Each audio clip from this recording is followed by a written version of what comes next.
नमस्ते एवरीवन, इस वीडियो में हम नोडल एनालिसिस का एक बहुत ज़्यादा यूनिक प्रकार का क्वेश्चन सॉल्व करने वाले हैं। ये क्वेश्चन यूनिक इसीलिए है क्योंकि इसमें एक अकेला वोल्टेज सोर्स भी है और एक अकेला करंट सोर्स भी है। तो तुम लोग को पता चल जाएगा कि दोनों सिचुएशंस में तुम्हें कैसे रिएक्ट करना है। राइट, शुरू करते हैं। नोडल एनालिसिस के प्रॉब्लम सॉल्व करने के लिए तुम्हारे लिए मैंने 4 स्टेप प्रोसेस और एक फॉर्मूला बनाया है। तुम्हें बस उस 4 स्टेप प्रोसेस को और फॉर्मूले को फॉलो करना है और तुम्हारे आंसर्स आ जाएंगे। राइट, शुरू करते हैं। हमें क्या करना है, सबसे पहले find the value of VA, VB और VC। VA, VB और VC की वैल्यू फाइंड आउट करनी है। शुरू करते हैं। Step number 1, identify the nodes. Nodes का मतलब एक ऐसा पॉइंट जिसमें से 2 से ज़्यादा ब्रांचेस गुजर है। तो क्या ये एक ऐसा पॉइंट है जिसमें से 2 से ज़्यादा ब्रांचेस गुजर है? इसमें से बस 2 ही ब्रांचेस गुजर है, तो ये एक नोड नहीं है। क्या ये एक नोड है? हाँ है, क्योंकि इसमें से 1, 2 और 3 ब्रांचेस गुजर है। तो लेट्स से ये एक नोड है, ये भी एक नोड है क्योंकि इसमें से भी 1, 2, 3 ब्रांचेस गुजर है, और ये भी एक नोड है क्योंकि इसमें से भी 3 ब्रांचेस गुजर है। ये नोड नहीं है क्योंकि इसमें से 2 ब्रांचेस गुजर है। ये भी नोड नहीं है क्योंकि इसमें से भी 2 ब्रांचेस गुजर है। ये नोड है क्या? हाँ है, क्योंकि इसमें से 3 ब्रांचेस गुजर है। ये भी एक नोड है, ये भी एक नोड है। तो बेसिकली हमारे पास 1, 2, 3, 4, 5, 6 नोड्स है। राइट, सेकंड पॉइंट, हमने नोड्स को आइडेंटिफाई कर लिया। Second point, identify the equipotential nodes. मतलब अगर 2 नोड्स के बीच में कोई भी प्रकार का सोर्स नहीं है तो वो 2 नोड्स इक्विपोटेंशियल नोड्स होते हैं। अब ये 2 नोड्स ऐसे हैं जिनके बीच में कोई भी प्रकार का सोर्स नहीं है, तो ये इक्विपोटेंशियल नोड्स है। जब तुम्हें 2 इक्विपोटेंशियल नोड्स दिखते हैं, तुम्हें उनको कंबाइन कर देना होता है। राइट, तो हम ऐसे इसको कंबाइन कर देंगे। ये भी 2 नोड्स ऐसे नोड्स हैं जिनके बीच में कोई भी प्रकार का सोर्स नहीं है, तो इनको भी हम कंबाइन कर देंगे। ओके, कंबाइन कर दिया। और तो कहीं नहीं है। अब पहले हमारे पास 6 नोड्स है, अब हमारे पास बस 1, 2, 3 और 4 नोड्स है। राइट, आगे बढ़ते हैं। Identify the ground node. मतलब ग्राउंड नोड का मतलब बेसिकली एक ऐसा नोड जो या तो ग्राउंड में प्रेजेंट है या तो जिसमें से सबसे ज़्यादा ब्रांचेस गुजर है। तो ये एक ऐसा नोड है जो ग्राउंड में भी प्रेजेंट है और जिसमें सबसे ज़्यादा ब्रांचेस भी गुजर है, तो ये हमारा ग्राउंड नोड है। और ग्राउंड नोड का वैल्यू हमेशा 0 होता है अनलेस एंड अनटिल क्वेश्चन में कुछ दिया है तो। ठीक है। Step number 4, apply the formula and solve it. अब हमारे पास 4 नोड्स है बेसिकली, 1, 2, 3 और 4, जिसमें से एक नोड का वैल्यू तो हमें पता है, इन 3 नोड्स का वैल्यू हमें निकालना है। That's it. तो अभी कैसे करेंगे?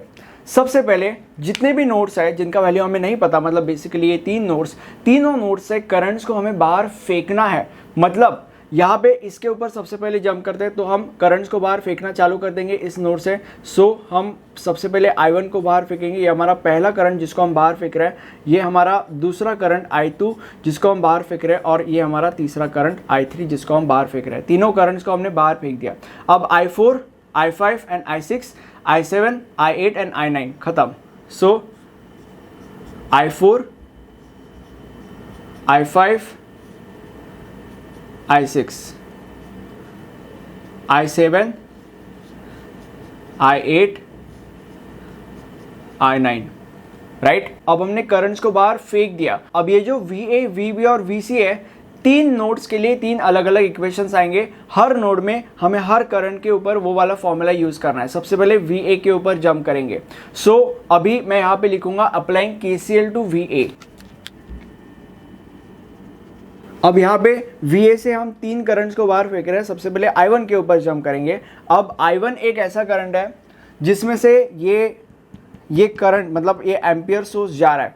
जब ऐसा सिचुएशन होता है तुम्हें फॉर्मूला यूज़ करने की ज़रूरत नहीं है, वो तुम्हें डायरेक्टली लिखना है -1। ठीक है, सो यहाँ पे हम लिखेंगे -1। -1 क्यों लिखा? क्योंकि I1 जो है वो ऐसे जा रहा है और ये करंट ऐसे जा रहा है, दोनों के जो डायरेक्शन है ऑपोजिट है, इसीलिए -1। ठीक है। अब I2 के ऊपर जंप करेंगे। I1 की कहानी खत्म, बस इतना ही है अगर करंट सोर्स है तो।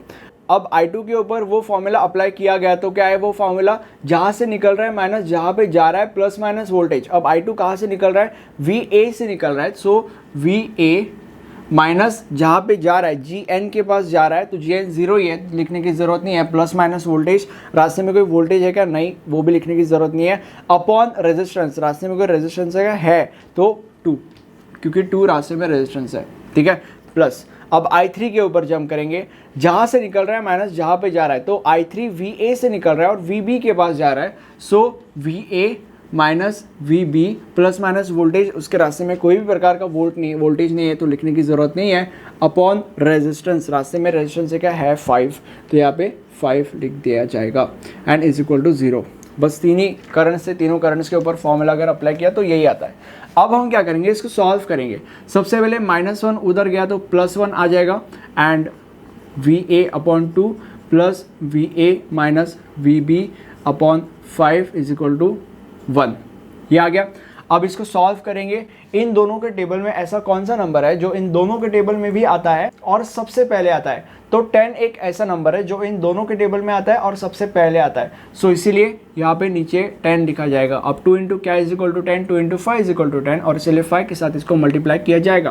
That is 5VA plus 5 into क्या is equal to 10, 5 into 2 is equal to 10, और इसलिए 2 से इन दोनों को मल्टीप्लाई किया जाएगा। That is 2VA minus 2VB is equal to 1। ये जो 10 है वो उधर जाएगा, तो it would be 5VA plus 2VA minus 2VB is equal to 10। अब VA के सारे terms that is 5 plus 2 that is 7, and 7VA minus 2VB is equal to 10। ये हमारा इक्वेशन नंबर 1, राइट। अब VA का कार्यक्रम हो गया। अब हम VB के कार्यक्रम के ऊपर जंप करेंगे। यहाँ पे मैं लिखूंगा अप्लाइंग KCL टू VB। अब VB से 3 करंट्स फ्लो हो रहा है, मतलब बाहर जा रहा है, तो हर एक करंट के ऊपर फिर से वही फॉर्मूला यूज किया जाएगा। I4 के ऊपर जंप करते हैं। सो जहाँ से निकल रहा है माइनस जहाँ पे जा रहा है, I4 कहाँ से निकल रहा है, VB से निकल रहा है और VA के पास जा रहा है, तो VB minus VA, VB minus VA।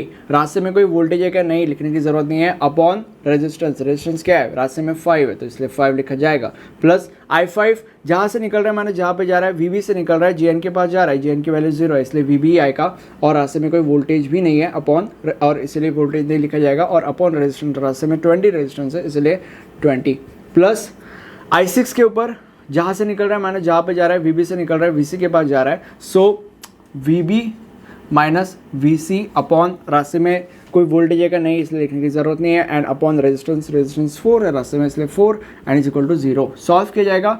अब इन तीनों नंबर्स में ऐसा कौन सा नंबर है जो इन तीनों के टेबल में आता है और सबसे पहले आता है? तो 20 ही एक नंबर है जो इन तीनों के टेबल में आता है और सबसे पहले आता है, और इसलिए नीचे 20 लिखा जाएगा।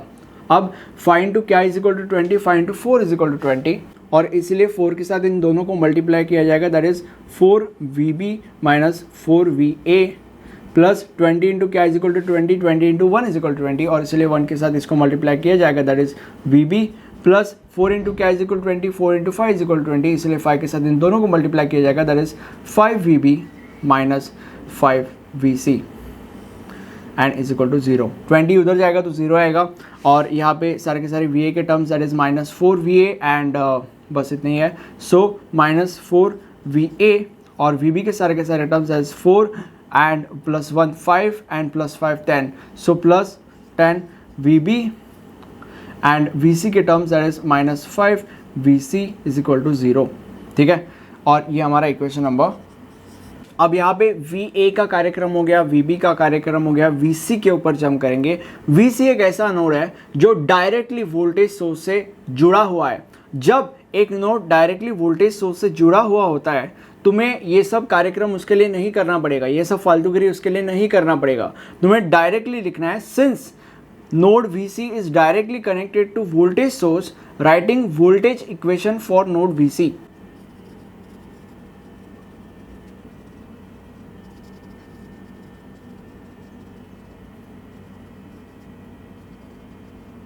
अब क्या करेंगे हम लोग, इस वोल्टेज के थ्रू I9 गुजर रहा है, तो I9 के ऊपर ही वो फॉर्मूला अप्लाई किया जाएगा, बाकी सब के ऊपर आपको कुछ भी करना नहीं पड़ेगा क्योंकि ये डायरेक्टली इस वोल्टेज सोर्स से कनेक्टेड है।